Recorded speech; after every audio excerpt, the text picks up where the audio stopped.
Hello అండి అందరికీ. అందరూ ఎలా ఉన్నారు? క్విక్గా అయిపోయే లంచ్ బాక్స్ రెసిపీ చూపిస్తాను, వచ్చేయండి.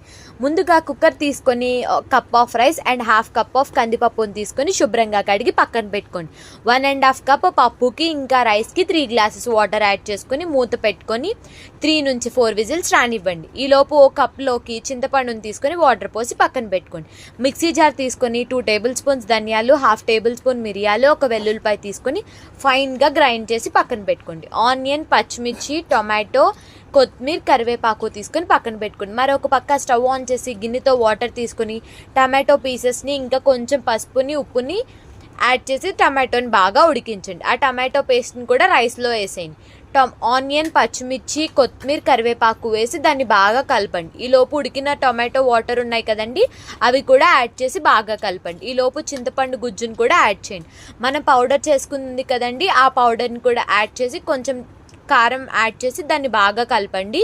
రుచికి సరిపడా ఉప్పును వేసుకోండి. ఈలోపు మరొక పక్క ఒక బాండి పెట్టుకొని స్టవ్ ఆన్ చేసి 3 to 4 టేబుల్ స్పూన్ ఆయిల్ వేసి పోపు దినుసులన్నీ వేయండి. వెల్లుల్లిపాయ, జీలకర్ర, ఆవాలు, కరివేపాకు, ఎండుమిరపకాయ.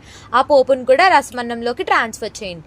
అంతేనండి, ఎంతో రుచికరమైన రసమన్నం రెడీ. దీంట్లోకి అప్పడాలు కానీ లేదంటే పొటాటో ఫ్రై కానీ నంచుకొని తింటే చాలా బాగుంటుంది. Thank you for watching.